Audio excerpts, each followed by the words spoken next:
Assalamualaikum warahmatullahi wabarakatuh.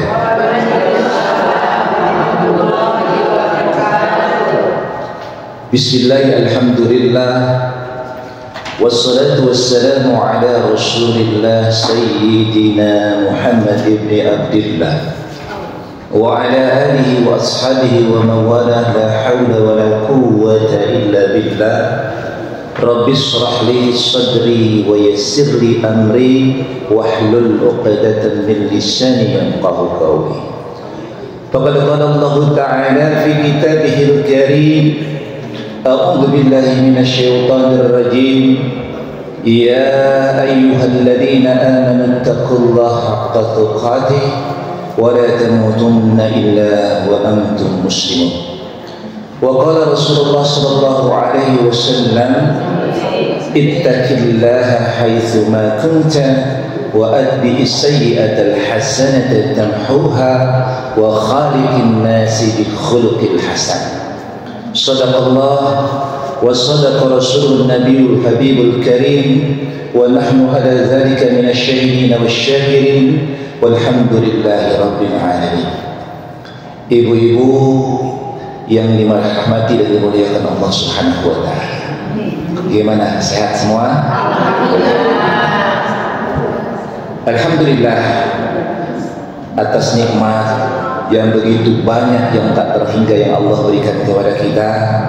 Pada kesempatan siang hari ini kita masih diberikan kekuatan iman wal Islam, diberikan nikmat sehat wal afiyah, panjang umur dalam keadaan taat kepada Allah Subhanahu wa taala.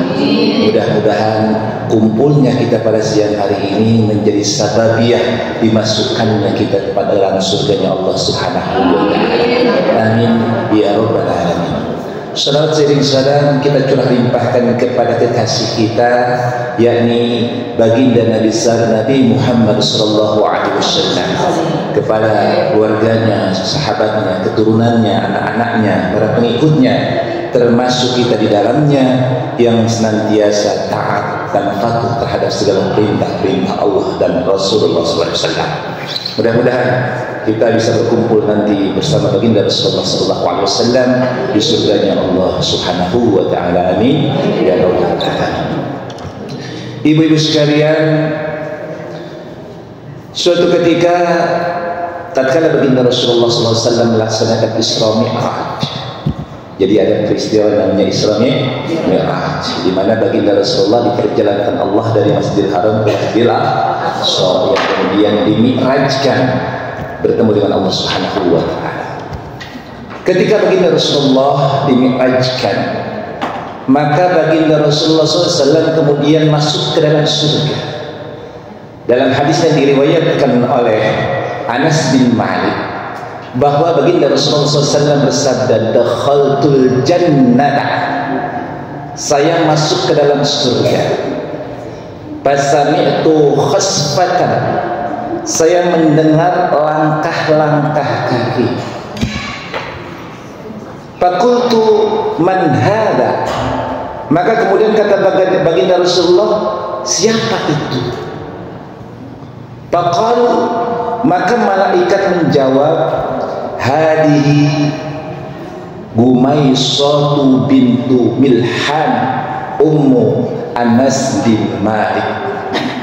Wahai Rasulullah, itu adalah Rumaisah bin Milhan, ibunya Anas bin Malik.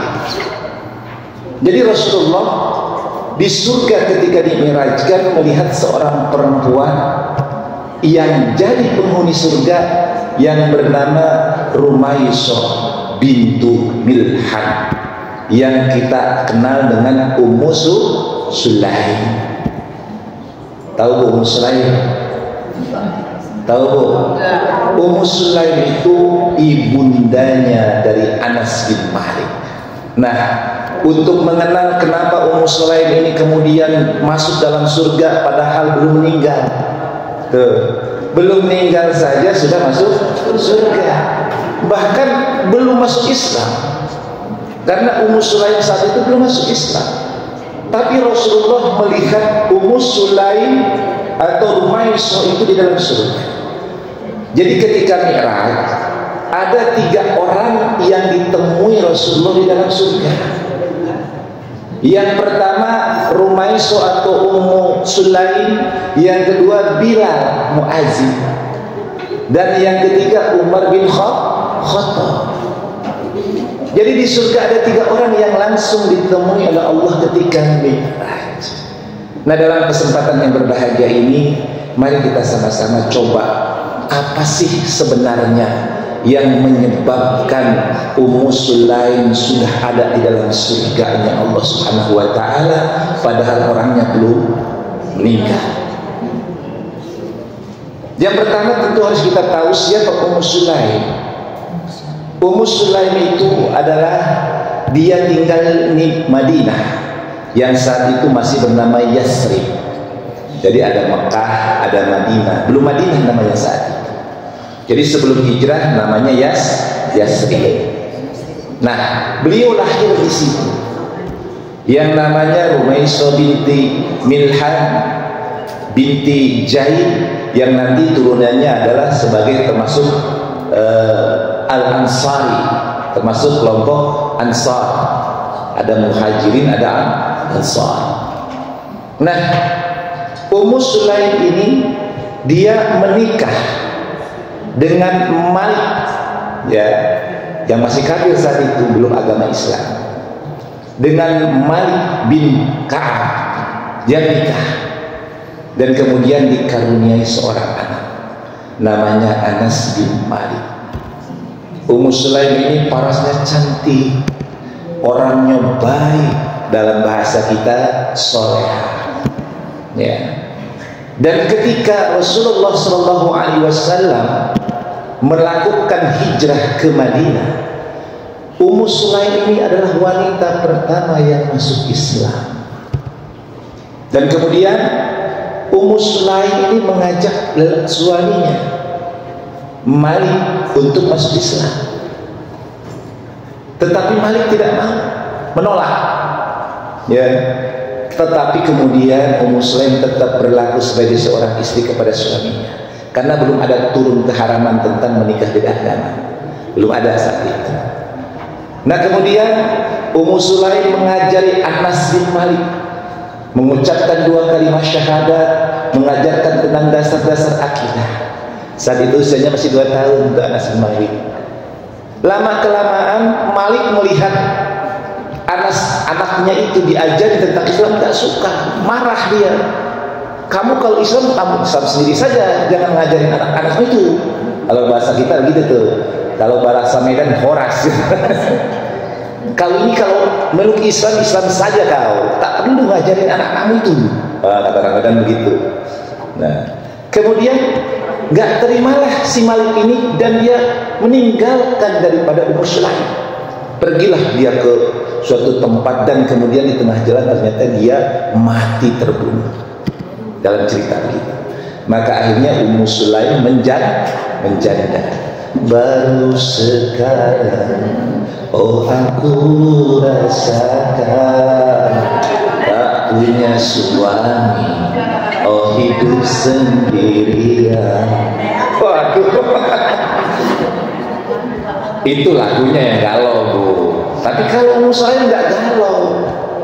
Ummu Sulaim santai, bahkan kemudian beriktikad, saya tidak akan menikah lagi sampai anak saya menjadi besar. Nah, luar biasa betul, ya. Maka kemudian dia membesarkan putranya Anas bin Malik, mengajari Islam dengan baik sampai usia 10 tahun. Kemudian dia mendatangi Rasulullah SAW. Ya Rasulullah, ya Rasulullah, ya ibu, ya ibu, ya ibu, ya Rasulullah, saya akan khidmatkan anak saya untuk menjadi pembantu, untuk mengabdi kepada. Maka kemudian Anas menjadi orang anak angkatnya Rasulullah SAW. Ya. Nah, setelah itu antri baik jejaka maupun budak maupun yang punya istri untuk melamar Ummu Sulaim. Tetapi saat itu yang datang melamar adalah orang-orang kafir, orang yang belum masuk Islam. Dan yang paling datang saat itu, suatu ketika datanglah Abu Tolha. Abu Tolha ini kalau sekarang mah miliarder. Jadi kalau sekarang mah namanya konglomeratnya Madinah. Paling kaya, sudah muda, ganteng, kaya. Gue banget dah. Mantu idaman. Ya Bu, bayangin, sudah ganteng, kaya, pinter, udah mantu saya banget itu. Ya, aset, ya paket komplit. Ya kan kadang-kadang maaf saja ya Bu, ada kaya mukanya biasa-biasa saja, ada yang tampang numpang hidup doang, ada yang begitu. Nah kalau ini paket komplit ini. Abu Tolha ini paket super komplit. Dia nomor 1 terkaya di Madinah. Dan dia datang untuk melamar Ummu Sulaim. Ingat, jandanya bukan janda tua Bu, ya masih janda muda, ya di bawah 30 tahun lah. Ya janda kembang. Kalau bahasa Sunda mah janda bengsra. Ya, cantik, baik, luar biasa. Ceritanya Abu Tolha datang kepada Ummu Sulaim. Ya Ummu Sulaim, saya banyak harta, saya masih muda, saya ingin menjadikan Anda sebagai istri saya. Wah, gentle, nggak main sembunyi-sembunyi, kayak kita dulu gitu. Main surat-suratan. Kalau ini datang langsung. Karena orang Arab beda budayanya Bu. Orang Arab itu kalau suka langsung tembak. Kayak anak-anak sekarang gitu. Kalau zaman kita kan gitu kan. Zaman kita gemeter. Ya, suka sama orang, kalau zaman kita harus orang ketiga. Jadi kita sudah diajarin sama orang tua dulu tuh untuk ta'aruf Bu. Bukan pacaran dulu tuh. Ya. Kalau dulu kita suka sama pasangan lawan jenis, kita ta'arufnya melalui orang ketiga. Maka kalau zaman-zamannya saya, zaman ibu-ibu aman dari zina. Ya. Dulu aman Bu. Kalau sekarang mah nauzubillahi min dzalik, maaf saya nggak mau ceritain sekarang dah. Ya, kita kembali. Nah, Abu Tolha datang dengan sombongnya menawarkan harta, emas dan sebagainya. Tetapi ditolak. Baik Abu Tolha, engkau kalau mau sama saya, gampang. Saya cuma minta 1 mahar. Maharnya saya nggak butuh emas, saya nggak butuh kekayaan. Saya butuh kamu masuk Islam, mengucapkan 2 kalimat syahadat. Kata Abu Tolha, aduh, ini mah gak mudah. Karena kalau dia masuk Islam, maka pamornya akan turun. Ia akan dimusuhi oleh kelompoknya. Makanya kemudian, ya sudah, saya mikir-mikir lagi. Sampai 2 dan masuk ke 3 kali, baru kemudian, ya sudahlah, sudah kadung saya cinta mati. Saya sudah jatuh cinta kepada Ummu Sulaim, maka saya akan mengucapkan 2 kalimat syahadat. Ini kadang-kadang jadi modus orang kafir. Banyak orang nikah mengucapkan 2 kalimat syahadat demi bisa menikahi. Ini hati-hati. Beda dengan Abu Tolha. Abu Tolha ketika ditawari untuk masuk Islam gak ujuk-ujuk, mikir-mikir dulu, berpikir secara mendalam, dan akhirnya mengambil keputusan. Dan akhirnya memeluk Islam dia. Bukan hanya KTP, bukan hanya KTP sekedar tulisan di Masjid Istiqlal. Saya dulu banyak mengislamkan orang ketika saya di Istiqlal. Jadi maaf ya, misalnya dia Tionghoa atau muslim lainnya datang sedikit pembekalan tentang Islam, kemudian mengucapkan 2 kalimat syahadat, dikasihlah piagam. Selesai sampai situ, akhirnya nikahlah dia. Besok-besok kita nggak tahu urusannya kan begitu. Bukan seperti itu Abu Tolha. Abu Tolha benar-benar masuk Islam dengan seluruh hati. Ya, kemudian menikahlah antara Ummu Sulaim dengan Abu Tolha ini. Dan akhirnya beliau memiliki putra namanya Umair. Umair, jadi namanya Umair, masih kecil, laki-laki. Karena nama laki-laki perempuan kadang laki-laki, kalau di sana tidak mesti perempuan. Nah, suatu ketika Umair yang masih kecil, suatu ketika datang seorang tamu kepada Rasulullah. Ini yang pertama sudah ya. Yang pertama kita bisa melihat keteguhan seorang Ummu Sulaim yang tidak tergoda dengan harta, tidak tergoda dengan ketampanan, tidak tergoda dengan kedudukan, tetap istiqomah dalam keyakinan agama Islam. Hati-hati Bu, jangan-jangan ibu datang orang kaya, ganteng, keren, dah jilbab lepas dah, ganti casing. Kan banyak yang begitu Bu. Nenek-nenek enggak nenek-nenek sama aja Bu. Karena ada yang viral-viral tuh kemarin-kemarin ya, yang non muslim berubah jadi muslim tuh gara-gara ada berondong gitu. Ada Bu. Kalau udah cinta, orang-orang cinta sudah jatuh cinta, matai kotak rasa coklat Bu. Udah lupa kalau yang begitu-begituan.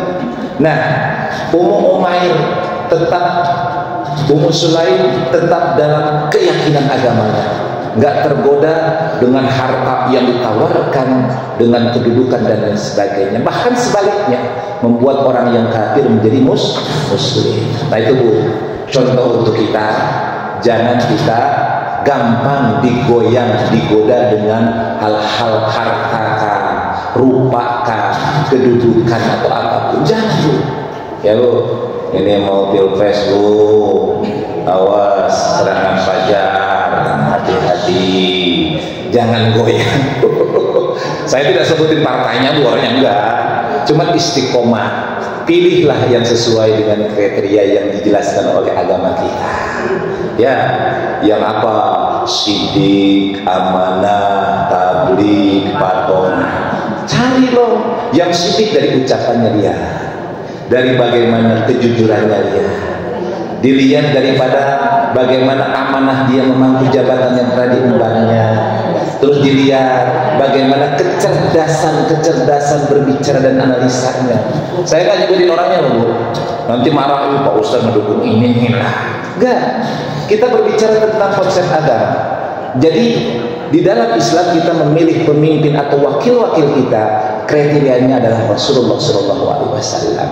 Sidik, amanah, tabligh, fatonah. Maka insya Allah negara kita akan menjadi negara yang baldatun thayyibatun wa rabbun ghafur. Amin ya rabbal alamin. Saya nggak politik Bu, ini sekedar kebenaran aja, lempeng ke situ gitu kan, kebenaran. Jadi itu ya.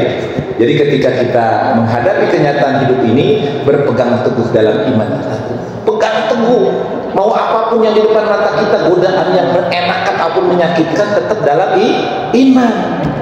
Ya Bu, kan banyak orang, banyak bukan cerita artis-artis yang kemarin pakai hijab tiba-tiba sekarang beda agama. Kan banyak yang gitu kok. Ya, kemarin-kemarin hijabnya rapat, sekarang hijabnya disepit ke dalam lemari. Ada yang begitu. Kan banyak yang gitu. Yang tadinya lagi miskin, agamis banget, udah kaya berubah. Atau sebaliknya, yang dari kaya tadinya bagus agamanya, dermawan, jadi miskin, malah menjadi orang yang kufur kepada Allah Subhanahu wa taala. Nah, ini hati-hati, berpegang teguhlah dalam iman dan Islam kita. Wafat kita dalam keadaan husnul khatimah, dengan indikasi atau tanda-tandanya adalah mengucapkan la ilaha illallah Muhammadur Rasulullah. Nah itu yang pertama. Lalu kita bisa melihat siapa si Ummu Sulaim yang berikutnya. Ummu Sulaim ini ketika Rasulullah SAW kedatangan tamu dari kelompok muhajirin di Mekah, dia nggak punya bekal, lapar. Dia menghadap Rasulullah, ya Rasulullah, saya lapar ya Rasulullah. Maka kemudian Rasulullah memanggil istri-istri beliau. Wahai istri-istriku, di antara kalian ada makanan enggak? Sama, kita nggak ada makanan. Karena dalam kondisi perang, Bu. Karena saat itu perang dengan kafir Quraisy luar biasa. Mungkin seperti kondisi saudara kita di Palestina, Bu. Kondisinya luar biasa. Makanan susah, bahkan pakan dan sebagainya susah. Maka kemudian Rasulullah menawarkan kepada sahabat yang lain, wahai sahabat-sahabatku, siapa di antara kalian yang mau menjamu tamu? Maka kemudian mengangkat tangan. Siapa yang mengangkat tangan? Abu Thalhah, suaminya Ummu Sulaim. saya Rasulullah, saya akan menjamu tamu ini. Maka kata baginda Rasulullah, wahai tamu, ikutin Abu Talha. Maka Abu Talha mengajak tamunya ke rumahnya, dan kemudian tamunya ditempatkan di tempat yang paling baik, di tempat ruangan tamu. Kemudian dia ke belakang menemui Ummu Sulaim. Wahai Ummu Sulaim, istriku sayang, istriku yang kucintai dan kudambakan. Uish, ada apa makanan di rumah? Ada, tapi untuk anak-anak doang. Cuman ada untuk anak-anak doang. Itu pun sekali makan kita. Gimana?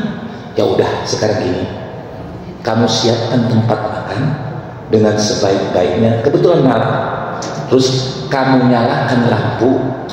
Nanti kalau misalnya aku kasih isyarat, engkau matikan lampunya ya. Bilang saja mati lampu. Maka kemudian ketika sudah mau makan, lampunya ditiup, matilah lampu itu. Maka pura-puralah mencari lampu, aduh nggak ada korek, nggak ada apa-apa. Ya sudah, kita makan dalam kegelapan. Maka si tamunya makan, sedangkan Ummu Sulaim dan suaminya pura-pura makan. Pura-pura makan karena digelapin lampunya, kan nggak tahu kan. Dan tamunya pun nggak punya curiga. Setelah kenyang semua kemudian ke depan dinyalain lagi. Oh, udah selesai, alhamdulillah. Maka Ummu Sulaim melakukan itu dan anaknya Umayr ditidurkan, padahal belum makan. Maka kemudian pagi-pagi harinya Rasulullah senyum melihat Abu Talha ketika dia berhadapan dengan Rasulullah. Allah kagum kepadamu wahai Abu Talha. Nah, kenapa Rasulullah? Semalam kau ngapain? Karena Allah memberikan informasi melalui malaikat Jibril apa yang dilakukan oleh Abu Talha dan istrinya. Bayangin, untuk menjamu orang lain yang membutuhkan, rela menderita. Ini luar biasa. Jadi kita harus memiliki semangat untuk berkorban kepada orang yang lebih membutuhkan daripada kita. Sudah belum Bu? Sudah belum Bu? Insya Allah. Kalau kita sih insya Allah pelan-pelan saja ke situ. Ya, tapi kebanyakan sih ya gue dulu perutnya kenyangin ke belakang. Apa yang bikin orang lain, bikin diri sendiri. Ya, kan begitu. Nah, untuk melihat bagaimana pujian Allah terhadap Abu Talha dan Ummu Sulaim, coba ibu buka surat 59 ayat 9. Surat Al-Hasyr ayat 9. Sok minta dibacakan satu orang. Ya, 59 ayat 9 Bu. Sudah ketemu belum Bu?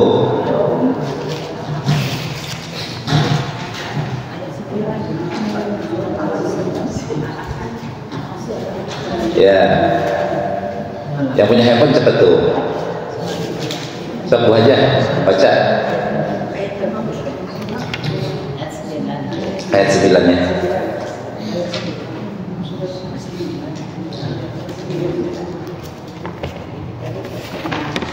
Mana?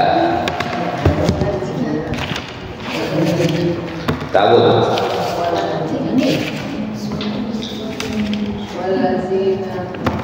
Siapa yang baca ini? Sok mana Ibu?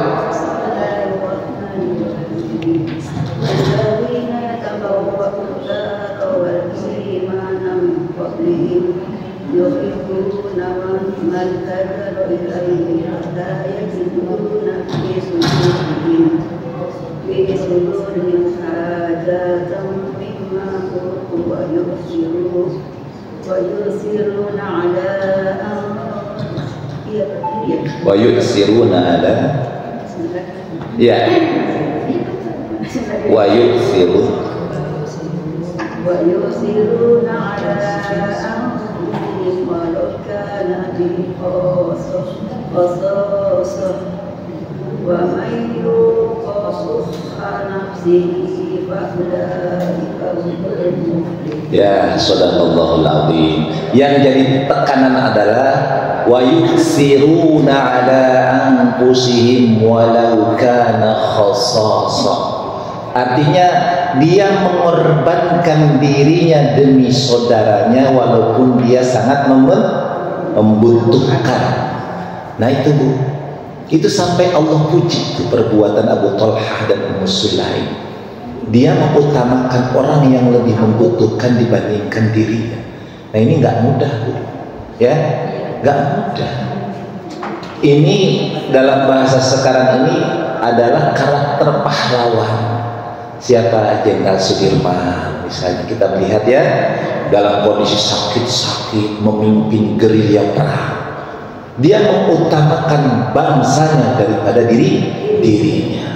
Nah ini kita perlu orang-orang yang seperti ini. Kita bahkan harus menjadi salah satu dari orang yang seperti ini. Ya Bu, kalau di rumah tangga begitu Bu. Kalau ada tetangga, ya Allah, lirik kiri kananlah tetangga kita. Adakah yang lebih susah dari kita? Kalau kita punya kelebihan, berbagi.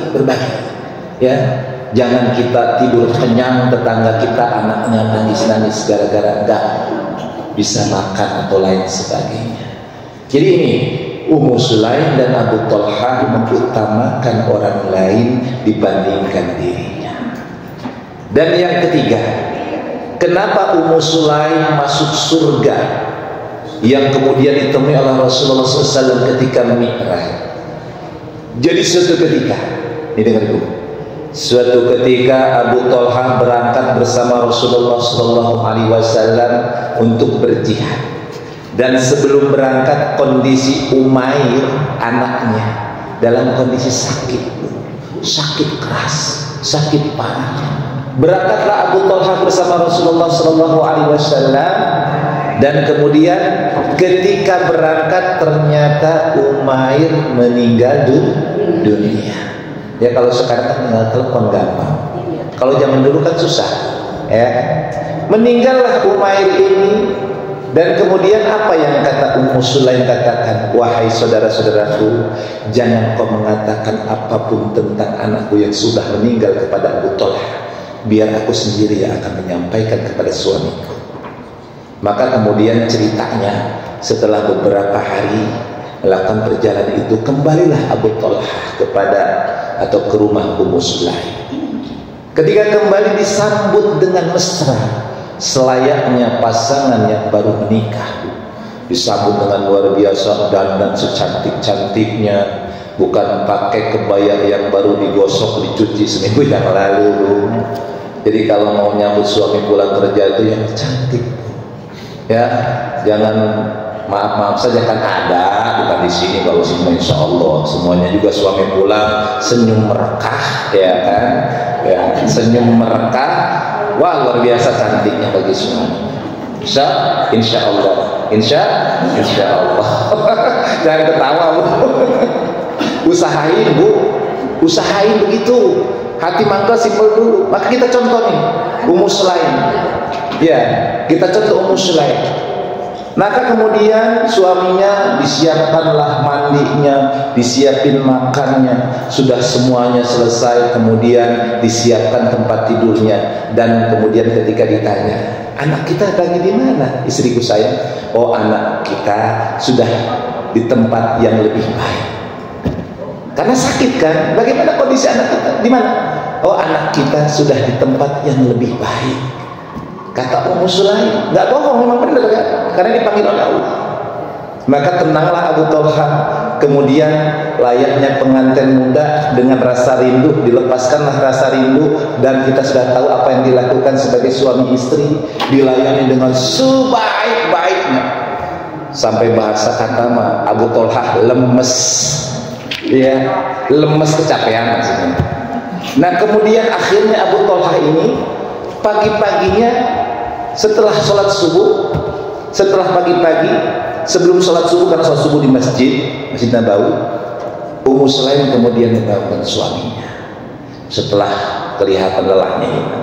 Wahai suamiku, Umi mau nanya, kalau seandainya ada seseorang yang berhutang atau menitipkan barang, kemudian orang itu mau ngambil barang kita kembali, boleh nggak kita tahan? Boleh nggak kita nggak kasih orang itu? Maka kata suaminya, nggak boleh. Kalau orang menitipkan barang kepada kita, maka harus diberikan dengan ikhlas, jangan ditahan. Oh begitu suamiku. Nah sekarang gini, anak kita ini kan titipan Allah. Ya, kita ini diberikan amanah oleh Allah anak kita. Dan sekarang anak kita ini diambil oleh yang memberikan amanah kepada kita. Maksud kamu apa? Anak kita sudah diambil oleh Allah Subhanahu wa Ta'ala dan sekarang sudah tenang. Benar. Wah, kamu pegang. Wah, pokoknya agak marah tuh Abu Thalha. Dia dengan muka yang agak marah, nggak langsung tampar tangan, nggak ada KDRT. Tetapi kemudian dia datang kepada Rasulullah SAW. Ya Rasulullah, kita baru berangkat jihad dan anak saya sakit dan sekarang meninggal. Istri saya malah begini, dia melayani saya dengan baik, bla bla bla. Maka Rasulullah senyum. Bahkan bukan menjawab pertanyaannya, malah balik nanya, wahai Abu Thalha, tadi malam kalian bercampur kan? Tadi malam kalian bercampur kan? Iya. Maka barakallahu lakuma. Semoga Allah memberkahi kalian berdua di dalam malam-malam yang telah kalian lewati, dan Allah memberikan keturunan anak yang lebih baik daripada yang telah diambil oleh Allah Subhanahu wa Ta'ala. Tuh, belum cerita padahal. Belum cerita tapi Rasulullah sudah tahu. Maka kemudian ketika Rasulullah bilang begitu, tenanglah. Dan luar biasanya, kemudian beberapa hari dan minggu kemudian ternyata Ummu Sulaim mengandung. Dan nanti lahir anaknya namanya Abdullah bin Thalhah yang melahirkan para hafiz Quran sampai sekarang. Ya Bu, maka sebagai pembelajarannya adalah sabar. Jadi apa sih yang menyebabkan Ummu Sulaim ini masuk surga dan sudah ada bahkan ketika dia bukan menjadi seorang muslimah? Ada 3 amalan. 3 amalan. Yang pertama, istiqomah di dalam iman. Ya Bu, istiqomah Bu dalam iman kita. Hati-hati Bu, apalagi sekarang Bu yang menggerogoti iman, yang membuat iman lemah kita ini banyak sekali. Ya, jangan main-main Bu. Tantangan sekarang makin, apalagi dengan media sosial, ya, dengan berbagai macam hal yang membuat iman kita ini luar biasa. Yang paling parah yang sering terjadi penggerusan iman ini masalah perut nih. Hati-hati Bu masalah perut. Karena kata baginda Rasulullah, kadal faqru ayyakunal kufra. Kepakiran itu mendorong kepada kekafiran. Hati. Banyak orang gara-gara urusan perut jadi kafir. Apa? Bisa orang mencuri, korupsi dan lain sebagainya. Bahkan yang bisa parah lagi menjual harga diri. Jadi hati-hati. Bisa jadi karena kepakiran orang menjadi kafir. Ya kalau kita yang sudah tua, insya Allah lah ya. Yang penting mah kita nggak ada makanan puasa kalau kita. Tapi anak-anak kita, anak cucu kita coba lihat. Ya, nggak punya duit aja udah di sininya bintang, banyak banget mumet. Orang udah banyak. Kadang-kadang diuji dengan masalah ekonomi yang agak sulit atau agak berat, dia mengambil langkah-langkah yang tidak benar. Maka poinnya Bu, apalagi di rumah tangga kita, kuatkan iman kita, kuatkan keyakinan kita, suami kita, anak-anak kita, keluarga kita. Ingatkan terus, ingatkan terutama kalau orang tua itu ngingetin anak sholat. Ya Bu, kalau punya anak di mana-mana ingetin sholatnya Bu. Nah, kamu mau pesantren, kamu mau kuliah, mau kemana, jangan lupa nanti sholatnya ya. Jangan ditinggalkan sholatnya. Karena memang barometer iman dan Islam itu adalah sholat. Orang bisa dilihat dari sholatnya. Jadi kalau ibu milih mantu, dilihat sholatnya Bu nanti. Jadi misalnya cucu mau nikah lagi, dia mau mantuan, ada yang mauin sholatnya lihat. Kalau sholatnya cakep, insya Allah cakep amalan-amalan lain. Yaitu yang pertama, jadi mari kita sama-sama kuatkan, kokohkan iman kita. Ya, iman itu apa? Kalau ditanya iman itu apa? Iman itu bentuk implementasinya terbagi 4. Yang pertama, orang yang beriman itu dia meyakini bahwa yang menciptakan langit, bumi dan dirinya adalah Allah. Ibu saya tanya, yang menciptakan matahari siapa? Yang menciptakan bulan siapa? Yang menciptakan langit siapa? Yang menciptakan ibu siapa? Nah, itu namanya tauhid rububiyah. Jadi itu harus kita punya tuh. Kita yakin, maka kita lolos pertama. Tuh nilainya sudah 25. Lalu yang kedua, kita tidak boleh memohon perlindungan dan pertolongan pengabdian kita hanya untuk Allah Subhanahu wa Ta'ala. Jadi kalimatnya begini, dalam hidup kita ini kita tidak boleh mencintai apapun melebihi cinta kita kepada Allah dan Rasulullah. Jadi kita cinta kepada anak kita, cinta kepada suami kita, cinta kepada diri kita, tapi tidak boleh melebihi cinta kita, tidak boleh sampai melebihi cinta kita kepada Allah dan Rasulullah. Apa implementasinya? Implementasinya artinya Allah dan Rasulullah menjadi prioritas. Jadi gini Bu contohnya Bu, ketika azan berkumandang Allahu Akbar, Allahu Akbar, misalnya di Madinah, Mekah itu, maka ibu ketika lagi goreng atau lagi nyuci, stop dulu ya, gak usah gosok dong tanggung nih. Nah itu, jadi cepat-cepat amankan, kan sekarang kompornya gampang, matiin dulu. Atau hal-hal yang sifatnya keduniawian tinggalkan dulu, kan kita prioritaskan yang utama ya. Sekarang saya tanya begini contohnya untuk prioritas Bu, ibu ditawarin emas 1 kilo, ibu ditawari air 1 gelas, tapi kondisi ibu di gurun pasir, terik matahari yang di situ tenggorokan sudah kering.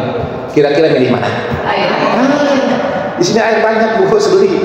Tapi kalau kondisinya luar biasa, maka air menjadi sangat berharga. Nah itu namanya prioritas. Maka kita tinggalkan emas tuh. Tapi kalau sekarang ada emas, ada air, yang mana Bu? Beli emas lah. Dia emas 1 kilo dibeliin air, kelelep kita. Ya, emas 1 kilo yang murni berapa harganya sekarang? 800, 1 juta sekarang. 1 juta 1 kilo berapa miliar tuh? Diberikan air ya udah kelelep nih, harapan baru. Nah itu prioritas. Jadi ketika kita menyembah hanya kepada Allah, jadi gini Bu, kita diperintahkan mengabdi kepada suami bagi yang punya suami. Kita diperintahkan mengabdi kepada orang tua kita bagi orang yang punya orang tua. Itu ibadah. Kita pengabdian. Karena ridho Allah ada pada ridho kedua orang tua, dan sebaliknya murka Allah berada pada kedua orang tua ketika kita menjadi anak. Tetapi ketika kita menjadi suami, menjadi istri dari suaminya, maka estafet berubah. Yang dicari bukan ridho orang tua lagi, tapi ridho suami Bu. Jadi ingat Bu, suami itu bisa sombong tuh, karena dia memegang pintu ridho Allah. Dengan catatan, ada catatannya, dia harus tetap berada dalam aturan Allah dan Rasulullah. Kalau suaminya sudah gak benar mah jangan dituruti. Orang tua kita sudah memerintahkan keburukan, jangan diikuti, jangan ditaati. Jadi kita patuh kepada suami kita selama suami kita patuh kepada Allah. Itu catatannya. Jadi kalau suami kita sudah macem-macem melanggar hukum Allah, ingatkan, jangan juga dimarah-marahi Bu. Kemarin pertemuan-pertemuan yang mulai saya jelaskan, kepada suami itu harus berbeda cara mengingatkannya. Bukan memerintah Bu kalau kepada orang yang di atas, tapi kita memohon. Sekarang saya tanya, kalau ibu minta sama Allah, kira-kira memerintah apa memohon? Memohon. Nah kepada suami juga begitu Bu. Kalimatnya jangan merintah. Jangan kepada suami, sholat apa lu? Waduh, kacau ini. Gak boleh. Kepada suami harus memohon, meminta. Ayah, ini kan sudah jam 1 nih ya. Ini kan ayah kan belum sholat zuhur. Kayaknya kalau sholat zuhur ini kan gak boleh tunda-tunda ya. Ayo ya, kita bareng-bareng nih, kebetulan mama belum sholat. Cakep. Jangan ini, main burung mulu lu, sholat mana lu? Jangan kayak gitu. Jangan memerintah, apalagi sama orang tua. Jadi orang tua dan suami ini sama, memiliki kunci ridho Allah. ya. Jadi memiliki kunci ridho Allah. Maka hati-hati juga, karena perempuan ini sensitif, Bu. Sensitif untuk masuk neraka, Bu. Karena pintu neraka itu sangat lebar terbuka untuk perempuan, luar biasa.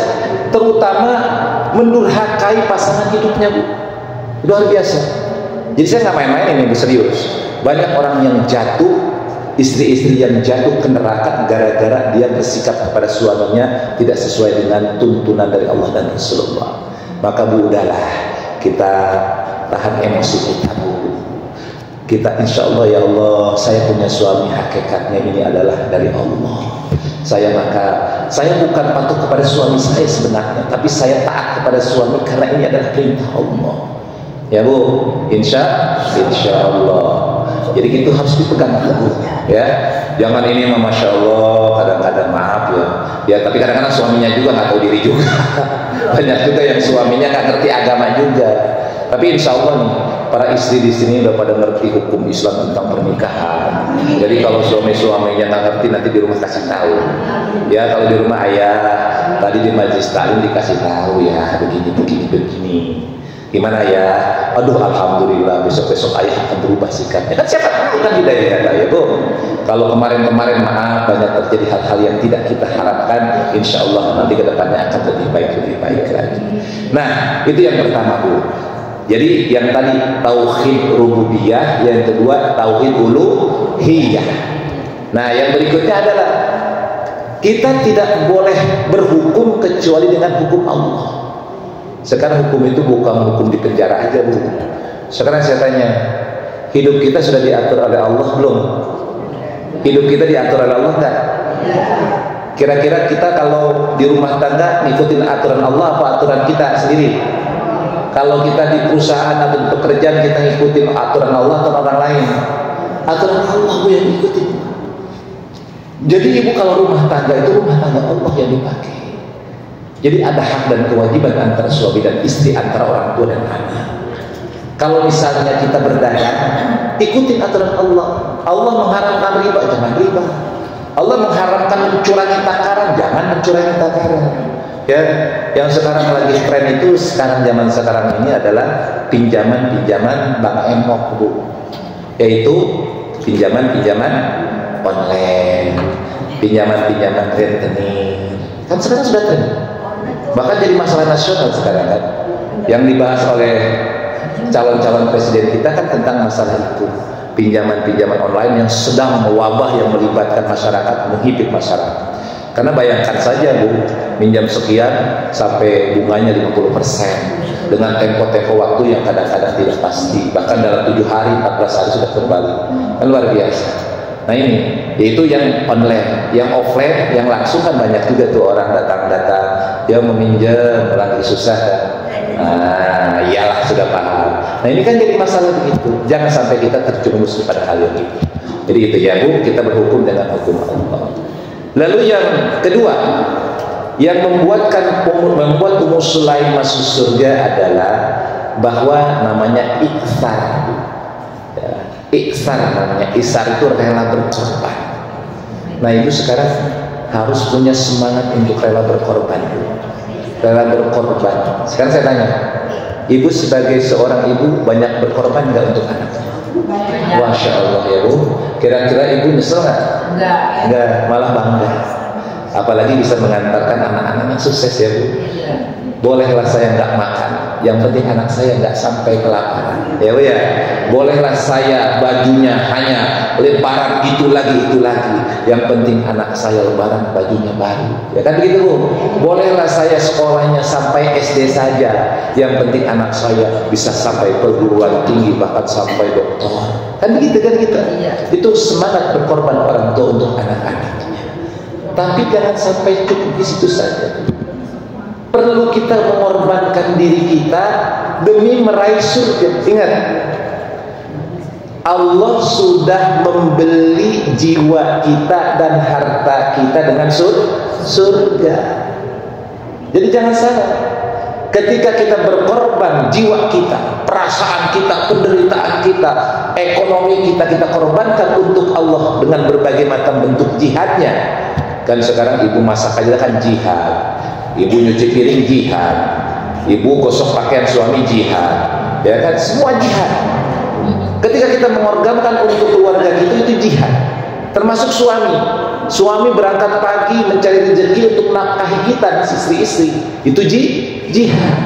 Bahkan anak kita berangkat sekolah SD, SMP, SMA, dan perguruan tinggi dan sebagainya, itu jihad. Nah, ketika kita melakukan itu dengan niat karena Allah, maka disitulah pahala mengalir bagi kita. Jadi coba sekarang tanamkan rasa untuk berkorban kita, berkorban demi kebaikan-kebaikan dunia dan akhirat kita. Jadi kalau bekerja di rumah tangga, Bu, sebagai ibu rumah tangga, sebagai istri, ikhlaskan. Ya Allah, ikhlas. Walaupun saya sekarang tangan pada kapal, ini ini pada bergores nih kena minyak, muka yang tadinya udah cakep sekarang bentel-bentel kena minyak. Ya Allah, ikhlas ya Allah. Ikhlas ya Allah, karena ini adalah bukti semangat berkorban saya. Insya Allah ini adalah sebagai jaminan saya nanti masuk surga ya Allah. Itu begitu semangat berkorban, bangkitkan dalam hidup kita. Maka Bu, negara kita bisa merdeka karena pengorbanan. Ya, Ibu juga dulu nikah sama bapak pengorbanan juga ya, sih. Ya kan? Pengorbanan, gak ada yang nggak berkorban. Ya, Ibu sekarang sama majelis taklim ini pengorbanan juga dengan saya. Kalau enak-enak kan di rumah tidur-tiduran siang-siang begitu, ya. Nah, itulah semangat berkorban yang harus perlu kita bangkitkan, dan insya Allah itu akan digantikan oleh Allah Subhanahu Wa Taala dengan surga insya Allah. Dan yang terakhir, yang membuat Ummu Sulaim masuk surganya Allah Subhanahu Wa Taala adalah sabar. Sabar itu ada 3 jenis. Sabar dalam melaksanakan ketaatan kepada Allah, sabar dalam menjauhi segala yang diharamkan oleh Allah, dan yang ketiga, sabar menerima takdir Allah. Itu sabar dulu. Jadi ketika kita melaksanakan sholat, melaksanakan thalabul ilmi, mencari ilmu, harus sabar. Ya, sabar ya Allah. Apa sabar itu? As-sabru itu al-imsak, menahan diri. Jadi kalau begini, untuk mengertikan definisi sabar, Bu, nih misalnya Ibu dicubit dengan kencang oleh orang, maka ketika ditanya oleh orang itu, sakit? Enggak, padahal sakit. Itu sabar, menahan diri. Memang harus seperti bohong, tapi menahan untuk tidak teriak. Jadi orang yang sabar itu menahan diri. Contoh gini, orang dihina, dicaci, dimaki, dia tidak melawan, dia tersenyum. Nah, ini contoh orang sabar. Tapi kalau orang dihina, dia marah kembali, itu mah biasa-biasa aja. Biasa-biasa aja. Itu mah nggak spesial. Wajar kan? Karena orang nampar ditampar. Orang nampar kita tampar, wajar. Tapi tidak spesial. Ini nggak sabar berarti orang. Orang sabar adalah orang yang spesial. Orang sabar ketika ditampar tersenyum. Alhamdulillah. Ya Allah, mudah-mudahan ini nih jadi jaminan surga untuk saya. Orang diomongin, Ibu Itmah gini-gini, enak lah, pokoknya banyak lah. Pokoknya alhamdulillah, dosa saya pindah sama kamu. Nah, itu namanya sabar. Bukan ini mah diomelin, dimaki-maki. Siapa ya, gue datangin ke rumahnya, wah gue ontrok ke rumahnya, langsung dimaki balik. Dimakinya lebih daripada orang yang memaki kita. Nah, ini udah parah ya.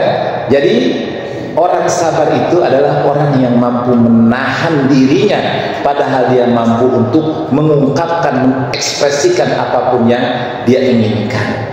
Belajar dari sekarang. Kita sama anak, maaf misalnya ya, kadang-kadang anak-anak kita ini, maaf ya Bu, namanya anak kan banyak aja. Kalau kita lagi sedang dikit gitu ya, anak kita bandel didik, apalagi sama suami lagi selek-selek, kan pengennya banting-banting gitu Bu ya. Nah, buru-buru istighfar. Pak Ustadz, gimana ya, sekarang saya lagi kondisi pusing, mumet, ekonomi sulit, suami juga ini nggak ngasih duit, ribut mulu, anak juga gini-gini. Ya, sabar. Pak Ustadz, kan sabar itu ada batasnya. Nggak ada batasnya. Sabar itu sampai kita mati, kita sabar. Ya, Sabar itu artinya kita menahan diri, kemudian kita upayakan memperbaiki dan mencari jalan dan solusi dari masalah-masalah hidup kita. Bu, kira-kira hidup kita ini ada nggak yang nggak punya masalah? Ya, nggak ada, Bu. Kita hidup lahir ke dunia aja ketika berojol udah harus menyelesaikan masalah, Bu. Ibu punya anak, ya maaf, bahkan bukan punya anak kita dalam kandungan itu udah timbul masalah, ya Bu. Bagaimana mengandung dari mulai misalnya ngidamnya pengennya pohon mangga, yang naik suaminya lagi, mending kalau bisa naik. Udah gitu udah diambilin suaminya, datang ke rumah baru gigit dikit kayak enak. Itu kalau suaminya kagak sabar. Tapi kan gak sabar. Belum lagi ketika usia sudah mulai membesar, merasakan sakit. Ya, saya tidak bisa menggambarkan itu karena saya nggak hamil, ya. Tapi ibu yang merasakan bagaimana beratnya penderitaan, dan itu luar biasa, Bu, pahalanya bahkan pahala syahid, luar biasa. Jadi ibu ini bagi perempuan itu pintu surga dibuka lebar-lebar, pintu neraka dibuka lebar-lebar. Jadi kalau ibu terjerembab sedikit saja bisa masuk neraka. Tapi kalau ibu jalannya lurus surga. Hati-hati, Bu. Contoh kecil saja, contoh. Ketika ibu menjadi istri yang solehah untuk suaminya, maka surga. Ibu mereng dikit aja neraka. Iya. Hati-hati, Bu. Bukan hanya ucapan, perbuatan, sikap saja itu bisa mendorong kepada neraka. Jadi untuk perempuan itu pintu surga dibuka lebar-lebar oleh Allah Subhanahu wa taala, dan pintu neraka terbuka lebar. Maka cerdas. Maka kunci yang paling penting sabar. Ya, innallaha ma'as-sabirin. Allah itu bersama orang yang sabar. Jadi kalau misalnya kita mendapatkan hinaan, cacian, penderitaan, cukup astagfirullah. Ya, kita berdoa, astagfirullah rabbal baraya, astagfirullah minal khataya, Rabbi zidni ilman nafi'an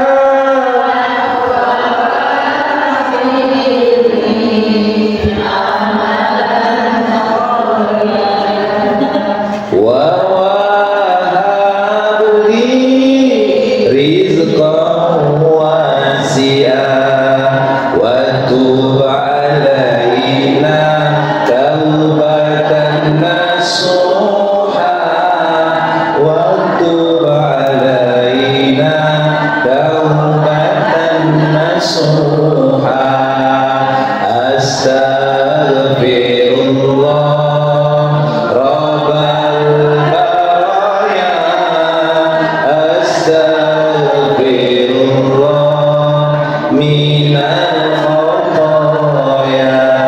Nah begitu, Bu. Jadi kalau misalnya ibu kesal sama suami, dengdangin saja, astagfirullah. Ya, insya Allah tuh suaminya ketawa, Bu. Yang marah jadi ketawa. Ngapain kesambet? Dan Bu, mudah-mudahan kesimpulan dari taklim kita yang dibahas adalah tentang profil seorang wanita ahli surga.